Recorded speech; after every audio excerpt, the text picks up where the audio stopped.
ఈ వారం వృశ్చిక రాశి ఫలితాల గురించి తెలుసుకుందాం. తెలుసుకునే ముందు please subscribe SV astro channel.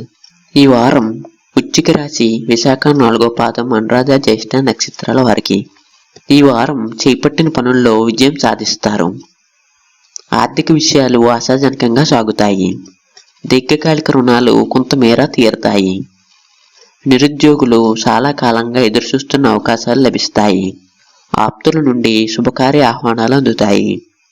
కొన్ని వ్యవహారాల్లో కుటుంబ సభ్యుల సూచనలు అనుసరించడం మంచిది. కుటుంబమున ఆకస్మికంగా కొన్ని నిర్ణయాలు మార్పు చేస్తారు. విలువైన గృహాన్ని కొనుగోలు చేస్తారు. వ్యాపారాలు లాభసాటిగా సాగుతాయి. ఉద్యోగాల్లో జీత బాధ్యతలు పెరుగుతాయి. వార ప్రారంభంలో మిత్రుల నుంచి రుణ ఒత్తిళ్లు పెరుగుతాయి. ఆరోగ్యం మెరుగుపడుతుంది. Please subscribe SV astro channel.